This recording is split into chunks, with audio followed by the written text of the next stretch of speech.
namwe bagenzi ndabaramutsa ndabahani ikaze ku rubuga rwa televiziyo Renaissance akaba ari amakuru mugere mushikirizwe mu rurimi rw'ikirundi ko n'ubutegetsi bw'igihugu c'u Burundi bwarubahutse kwica uwahoze atwara umugambwe UPD Zigamibanga Z Ferusi hamwe n'uwahoze ari umuvugizi w'uwo mugambwe Patrice Gahungu ngo nugushaka ko ubutegetsi bwa CNDD FDD buguma butwara atawundi mugambwe uja inyuma. Dukurikire umunyamabanga shingwa bikorwa w'umugambwe UPD Zigamibanga Dewo Nshimirimana. Nashaka kumenyesha neza yuko burya CNDD FDD na UPD Zigamibanga yari imigambwe isa n'ifise intumbero imwe. Nukuvuga ko barazinanye turabazi baratuzi twebwe ntibadutera ubwoba muga twe turabatera ubwoba kuko bariko bagendera ku makosa bariko bakora ibinyuranye n'ivyo bemereye abarundi.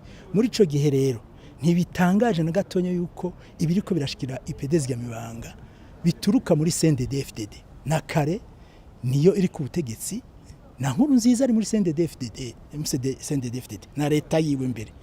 Vyumvikana rero yuko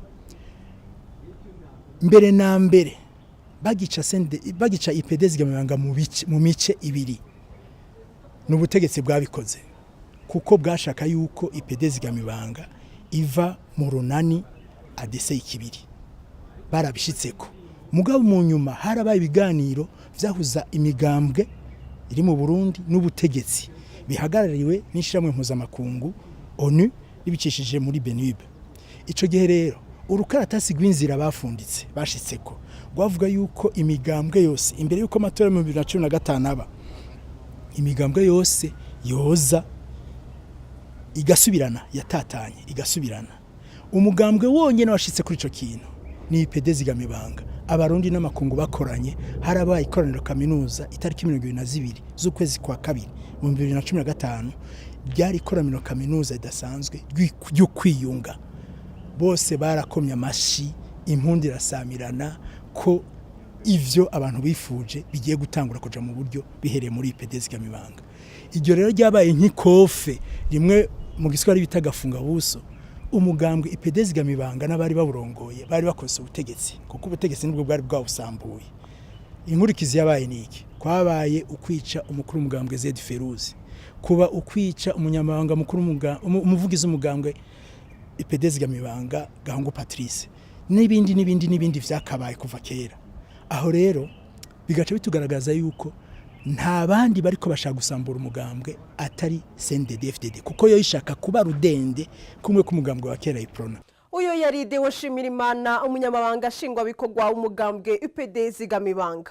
Umugambi washizweho n'ishirahamwe Focode bisendondeza kuri uyu wa kabiri iryo shirahamwe riratubwira uko umukozi yitwa Savana Hindavyi yakora mu iperereza ry'u Burundi yanyurujwe itariki imwe y'ukwezi kwa gatanu 2016 n'abakozi bo mu iperereza hama atogwa ikiziga muri commune Bwiza.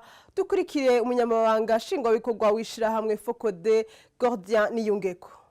Mugambi ishiramwe Focode yise ndondeza rejejwe gushira ahabona ibijanye n'amabi ubutegetsi bw'Ubujumbura buriko bukorera abanyagihugu cyane kuvyerekeye kunyuruza abantu mu ndwi iheze itariki 16 zo ku kwezi kwa ntwarante. Ishiramwe Focode ryashize ahabona ivyerekeye uwitwa Save Nahindavyi yari umukozi ubipereza ry'u Burundi mu gisata abo twokwita aba officier. Kuva rero Nahindavyi Sava yarashoboye kuja mu mirimo yiwe hanze y'igihugu muri Somalia nk'abandi ba officier bandi. Aho hari mu mwaka wa 2014 aragenda. Imbere yo kugenda nk'uko abandi babigira bagiye babikije ibikoresho vy'akazi no kuvuga ya nkoho ngenda no bita pistolet hamwe n'iyindi nkoho yakoresha bita Kalashnikov. Agarutse mu mwaka wa 2015 yaragiye kwishuza mu bubiko bwa documentation y'u Burundi araja kwishuza kugira ngo bamusubize ibikoresho vyiwe. Agiye rero Savina Hindavyi niho mu kwezi kwa gatanu itariki imwe itariki imwe hari ku munsi w'Imana ico gihe umunsi mukuru w'abakozi umunsi mukuru w'abakozi wari wahimbarwa ico gihe bari bawushize itariki zibiri kubera bubahirize ibikorwa byo gusenga. Save Nahindavye yari afise izamu ku kazi aragenda ashitseyo ku kazi arakora mu nyuma mu masaha ya saa 11:37 telefona umufasha wiwe amubwira yuko bitaja gukunda kwaja gutaha kwaja kugira izamu uyu munsi kandi ko afise akazi kenshi ko atanaca no muhira no gutora ibikoresho by'uburyamo yahora atora mu gihe afise izamu. Mugaca abwira umufasoni wiwe ati ejo nzotaha kare. Bica ivyo bukereyo ni umufasha wiwe yarindira ararindira arabura. Hageze ku mugoroba yaje atangura kurondera ahamagara arabura uwo mwitaba. Mu nyuma yaho yarashoboye kuronka uwo babisikanije kwizamu na Save Nahindavye yitwa Aime Ndayizamba aramubwira yuko koko bahanye ibyo twokwita babisikanije ko twaronse avuga ko yagirizwa abantu batatu bo muri documentation y'u Burundi no kuvuga uyu OPC1 Alexis Ndayikingurukiye bita Nkoroka Blaise Patrick Ngomirakiza. Uyo yari Gaudian Yongeko umunyamabanga nshingwabikorwa wishira hamwe Fokode mu rukurikirane rw'amabi yakorewe abakenyezi guhohoterwa bafatwa ku nguvu n'igipolisi c'u Burundi. Uyu mukenyezi atwiganirira ukuntu yafashwe ku nguvu amezi abiri imbere yaho baba polisi nyene baji wabo binjira bavuga ko bakeneye umukuru w'umuryango ari Serugo baca baramutwara kuva uwo munsi ntiwongeye kumubona. Tumukurikire. Naje papa kwanza baratwaye muri Desembre haraje aba Desembre 2015 haraje baramutwara bahaje baradodora turi mu nzu turankugura bati tutugure bararasa. Papa aravuga ati nimugurure bari bande baraba polisi batatu muga mu cyo gihe umwe yaje yambaye impuzu z'igipolisi undi yambaye impuzu babiri bambaye impuzu z'igisivile bati nimugurure mutugure turarasa turankugurura marankugurura ati nimugure kugira ntibandasira abana.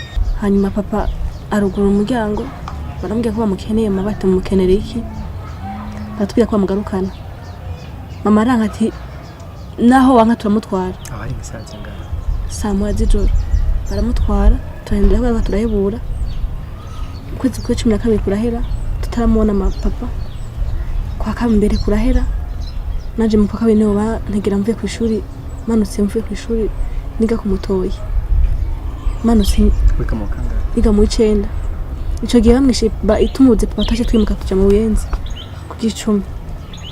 Aho ndiko namanuka mvuye muri kuri soirée ngeze kuri foyer niko najabuka mbona imodoka imbere yanje ngiye kuyibisa nci nyuma yayo aca nkegera indani aca barandana banjana mu Kigobe hari saa 12 mvuye muri kuri soirée bacangiza mu modoka barandana banyambitse kimaske mu maso ariko dushitse muri iyo nzu narabonye kuko baciye bakinyambura naho bariyambura mbona ko bari droga mu nyuma nanje bampa inzoga bana inshinge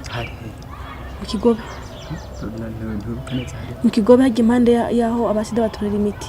Mu nyuma yuko bamunyuruje ba polisi nyene bari baje gufata se bamuhaye ibiyayura mutwe babicishije mu nshinge kugira mufate ku nguvu igihe c'imisi 3 baza barakuranwa muri abo nyene yaramenye isura ry'umwe amubarira kashaka kasanga se aho bamuhambiye kubwo buntu. Nyuma yaho yashoboye gutorwa n'umutaximen aho bari bamutaye nk'ikiziga aca mutwari wawo muhira hamaravugwa niho yaza kumenya ko yatwaye inda mu nyuma avyara ico kibondo. N'ubu nyene dusuye tumukurikire. Mu nyuma nje muri iyo nzu bafata ku nguvu bose bamaranye imisi 3 ariko naramenye mwumwe ko niwe yaje gufata na papa muri abo niwe garutse nyine aza kungirira nabi arambwira ko ashaka ko papa ndamusanga mu kuzimu niyo twamenye nuko papa yapfuye. Hanyuma baramvira ndatakaza ubwenge sinamenye ngene nashitse muhira ariko mama yambwiye ati ko ari umutaximene yaranze yantoye kubarabara kuko baciye banta kubarabara biza ngo napfuye bane inshinge nyinshi bafata ku nguvu bose ariko je nisanze ndi muhira aho Maria nkwe kwa muganga nashitse mu natoye ubwenge. Mu nyuma turahunga tuja ruguru kuko bari bamukurikirana mama nawe wamwica bari bazi ko je napfuye tugiye ruguru mama yatereka jewe nje Bujumbura kurondera ivyangombwa wo uhunge je nduza mu nyuma marandondera ivyangombwa ari wenyene bamurondera adusiga ruguru tumwe n'abana batoyi banje babiri b'abahungu andondera ivyangombwa araheza ndamanuka niho nafata imodoka inzana mu Rwanda mu buhungiro ngeze mu buhungiro narabivuze ari nkishika muri hasere no mashira hamwe araba gateka kazina muntu ndabivuga icyo mfaje bandanye kwa muganga kumimisha sida basanga sinanduye ko basanze inda naramaze kwitwara. Igipolisi caratangaje vyifata kibanza ivyononywe n'imvura y'igihuhusi yaguye mu ijoro ryo kuwa kane ushira uwa gatanu mu gisagara ca Bujumbura. Inzu zigereje na 25 zarasambutse muri zone ya Buterere, izigera kuri 37 zarasambutse mu Kinama, Carama na quartier ya Buhinyuza mu buraruko bw'igisagara ca Bujumbura. Eka no mu gihugu hagati nk'Imuyinga na Cibitoke abantu bagera ku ndwi barahitanywe n'iyo mvura. Igipolisi kandi kiravuga inzu zigera ku 130 hamwe n'imirima vyarasambutse mu bice bitandukanye vy'igihugu. Pour sécuriser Carama, mu ntumbero yo gutunganya Carama ku buryo amazi y'inzuzi amanuka ava mu misozi n'inguvu nyinshi agaheza konona ibintu akamena amazu agaheza agatega mu ibarabara ashobora kuronka uburyo amanuka mu mutekano ataco yonona. Nuko muri kino kibanza ca Carama tugiye kuhubaka urugomero ruzoshikiramwo amazi amanuka ava mu ruzi rwa Gasenyi agaheza akigaburamwo kabiri, amwe akazoheza aca mu mufurege wo hino ayandi mu muvoho hakurya mu ntumbero yo kugabanya ubwinshi bw'amazi bene kugabanya ugutega kw'amazi. Mu nyuma iyo mifurege igaheza igahurira ku ibarabara ry'ikaburimbo ry'epfo aho amazi aheza akamanukira mu nzuzi. Ivyo nivyo bikorwa tugiye gukora ku ruzi rwa Gasenyi, tukazoheza tukabikora no ku ruzi Nyabagere na Kinyankonge. Hari n'uwundi muvo tuzosubiramo mu Buterere no ku Mubone mu ntumbero y'uko amazi yomanukana inguvu nkeya. Nukuri no nkuru dusoreje ko amakuru yacu murakoze cyane kubona mwadukurikiye naho ubutaha.